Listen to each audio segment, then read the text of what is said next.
friends, Katie, and welcome back to my channel, or welcome if you're new. So today's video is going to be another back to school video, and this is going to be my dear incoming transfers and just my top 10 tips for transfer students, like incoming transfers. So to all you transfer students that are coming in this fall, or even if you're transferring not in the fall and you're transferring in winter, or whenever you're transferring and you know you're going to be a transfer student, these are my top 10 tips for you. These are more tips when you're starting school to think about. They're not really how to get in tips. There are a ton of videos like that on YouTube. I might make one in the future, but honestly, I don't really have many tips because I didn't transfer from a university. I transferred from a community college, so I don't really have many tips like that. But today I am going to be giving you my just incoming transfer tips and stuff, things that I've learned my first year of transferring, and just things I've feel like are important. So yeah, these are just things that I feel like are important. I feel like there's not enough videos like this on YouTube because most people start out in university, but it's okay if you didn't. I didn't, and it's all good. So yeah, let's just get right into the tips. If you want to hear them, you're in the right place. Just keep on watching.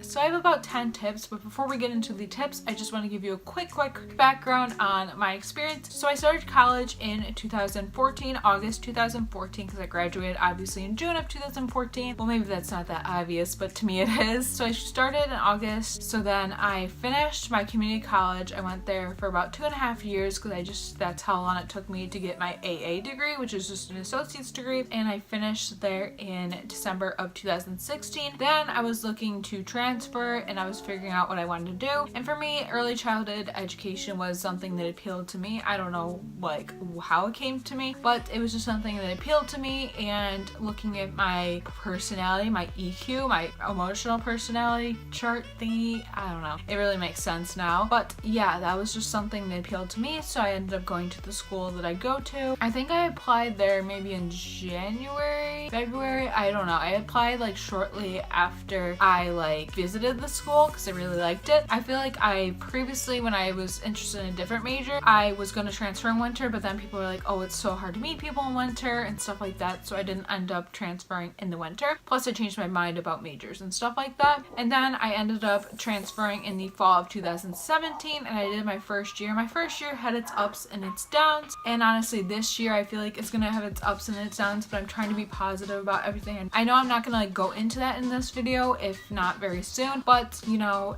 life has its ups and downs, and that's it. But I want to make this video just so I can help you make your transfer experience be very successful. I feel like this is gonna be very helpful for you if you're transferring from a community college or if you're transferring from just another four-year school. I feel like this will be very helpful to you and stuff like that. So yeah, I'm gonna get right into the tips. That was just my little background for you, and yeah, let's get right into it. Okay, so the first tip I have for you that I think would be very beneficial is living in a transfer dorm / community. This is something I wanted to do when I transferred. When I went to put my housing in, I said I wanted to be in a community, and I said I wanted to be in the transfer community because I wanted to meet more transfer students, and I thought that'd be a great way to make friends. But unfortunately, my school didn't put me in a transfer community. I had a couple friends that were in transfer communities, and it seemed like they met a lot of people that were transfer, and it was just an easy way for them to make friends. And I felt like they made friends a lot easier than I did, just because they did have that transfer floor, so everyone's transfers, everyone kind of bonded over that. And I always wanted that. I was always jealous of them for being in a community and stuff, because I was I wanted that. But I think it's a really good idea to at least try and get into a transfer community if you can. And a transfer floor, I don't mean the whole dorm has to be a transfer dorm, but I think either getting on a transfer floor or a transfer community, whole building kind of thing, would be very beneficial, because you're going to meet a lot of people who are like you, who are transfers, and you can kind of relate on that level, and you can meet people that way that are transfers. I don't know, I think it's easier to meet people that way, and I just think it's cool to kind of be on a floor or a transfer building community kind of thing. And I used to think that it was they were separating everyone else. I used to think transfer buildings were separating everybody from everyone else. Some schools require you to live in transfer buildings if you are transferred to their school, but my school did not. But I do wish I was on a transfer floor, if not a transfer building. Honestly, I would prefer a transfer floor over a transfer building, just because then it's just your whole floor, and then you can meet other people that aren't necessarily transfers. But yeah, I think that's a great thing and stuff like that. Okay, so number 2 is definitely, I recommend going to any transfer events that you can go to. I think it is very important to go to transfer events and stuff like that. I think it's just super important. I know I'm probably overhyping it, but I think it's really important because those transfer events are going to help you meet people. I know my school didn't really have too many transfer events. They had a transfer like tour thing, like where you'd meet. My school set you up with a transfer buddy and then they would kind of guide you. Mine didn't show up to my transfer thing, so I didn't really get to meet her at all, but having somebody that you can like talk to, like a transfer person, is great. And I think going to as many transfer events, especially the tours, I think that's most beneficial because they can show you where your classes are and they can show you around the campus before starting classes, of course. And I just think going to transfer events is just a good way to obviously meet other transfers and other people like yourself, and just go to as many transfer events as you can. I was disappointed with how less of transfer events my school had. They only had like basically like one transfer event. I feel like they have a lot of freshman events, which I feel like they should have more transfer events. So schools, if you're listening, make more, because people don't necessarily go to the school as a freshman. So tip number 3 is to buddy up with someone to walk to class with, especially the first week and stuff. So probably won't know anybody that first week of school. It's definitely very important to just try to buddy up with somebody. You can walk to class together. If you have the same class as us, that is awesome, because then you're walking the exact same direction, and it's definitely easier to navigate around the campus when you don't know what you're doing. Now my school didn't have a big campus, but of course finding my way around the first week was a little difficult, but definitely like trying to find your way around that first week is difficult. So having somebody to navigate with is always very helpful. So I would definitely suggest that. So number 4 is to get involved in clubs. This is obviously a great way to meet people, and you know, everybody. You can meet anybody, and I believe you can join clubs every year. You can go there. Usually they have a club fair, I want to say the second weekend, and it's easy to like meet people that way, where if you join a club, you can meet all sorts of people. You can meet freshmen, juniors, sophomores, you can meet everybody, and it's a good way to make friends. And I joined a club my first year. I kind of wish I joined more than one club, but you know, with school you want to be able to balance everything out and just make sure not to overload yourself when it comes to clubs. You don't want to be in too many clubs where you're not going to be able to do your normal studies. But also clubs don't meet on the same nights, and they don't necessarily meet every week. In the beginning they might meet every week, but being in clubs is important because it's a great way to meet people, and it's definitely something I highly suggest, especially if you are new to the school. So number 5, it kind of goes off of typical classes, but that is to take winter and summer classes and take them to your advantage. If you can find classes that you can take over the summer or winter, I would definitely take advantage of it, because you're going to be getting credits for something that you would take like in the fall or spring. It's also, you're getting a class off your belt that way, and it just makes life a lot easier taking these classes. I retook a class over winter. Was not the best idea. Winter classes are definitely more high stress than summer classes are, but if you do have the work ethic and you want to get ahead, definitely I would recommend looking into winter and summer classes, and that is something that your advisor can also help you out with. So definitely look into that, talk to your advisor about it, and it's definitely something, especially if you are a transfer, I would recommend, just because you can get things off your belt, and also like if your credits are all messed up, it's an easier way to get ahead during those times when you do have breaks. So number 6 is to go to events in your dorm. This is definitely something I have neglected doing, but it's something I definitely recommend. They have a lot of events in your building where you can just do a lot of fun activities and stuff. Like, they might seem lame and they might seem corny and stuff like that, but it's a great way to meet people in your building, and just people that you could be going to dinner with or lunch with or just hanging out with in general. It's a great way to meet people, and it's a little awkward the first few times you go, but definitely it's something I recommend doing. It's something I'm gonna force myself to do this semester so I can meet more people. But yeah, I would definitely recommend doing that, because you want friends, don't you? Of course, everyone wants friends, so definitely do that. So number 7, I just want to advise you, especially as a transfer,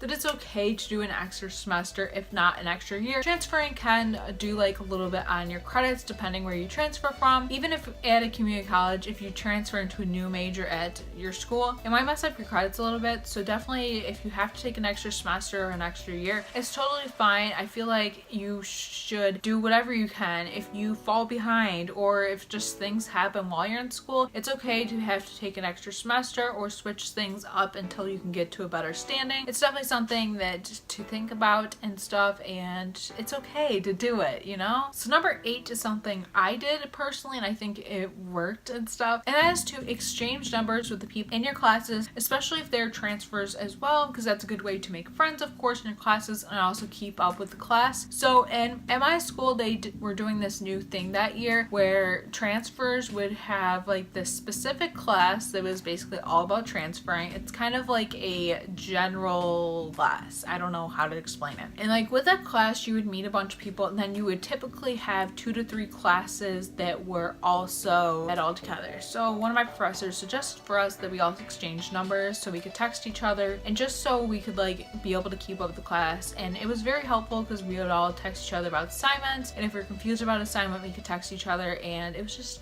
very useful for all of us. So number 9 is about studying and study tips and stuff like that. So I definitely think you should obviously keep the same study tips that you had before and stuff like that, but just realize that your school will have like different rules and everything when it comes to like classes. The classes will be different. Obviously from university to university it does vary, especially community college to university. I feel like it does vary as well, and it's definitely like, you know, each school has their own thing. Like my old school, which was a community college, they couldn't grade you on attendance. So if you didn't show up, it really didn't affect you, but they could kick you out of the class if you didn't show up a certain amount of times. But when it comes to my school now, they can grade you on attendance. So you have to attend each time. Like it really affects your grade if you don't, because it goes on to your participation and stuff like that. And also like another thing to put off that is participation can really help your grade. So definitely, you know, talking in class really does help you. Even if you're a shy person, just try to do it at least once a class, and it'll really help your grade, and it'll even like the smallest points really help, and it could keep your grades pretty high. So the last thing that I have to say is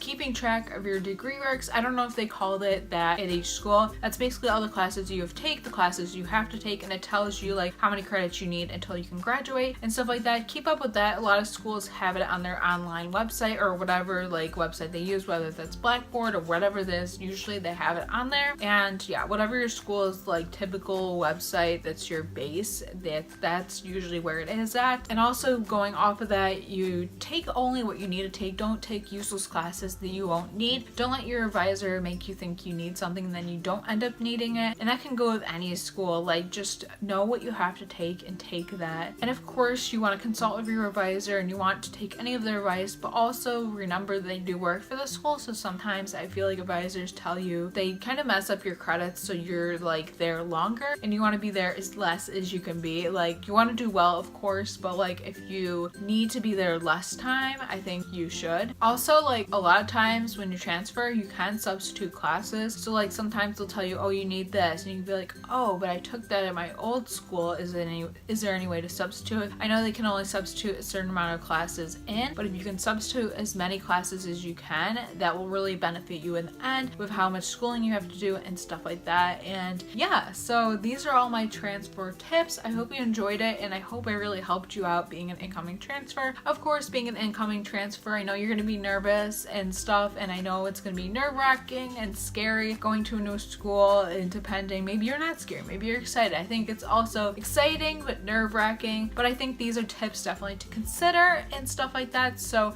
I hope you enjoyed this video. I hope I was able to help you out. If you have any transfer tips being a transfer, also down below, let me know. I'd love to help as many people as I can, and be sure to give this video a thumbs up and subscribe if you haven't already, because I post videos every single week, and I probably will have a few more back to school videos coming right up for you. And yeah, thank you so much for watching. Also the notification bell down below to be notified. And yeah, thank you so much for watching. I hope you have a great day, night, whenever you're watching this, and I will see you in my next video, which is actually tomorrow. Bye!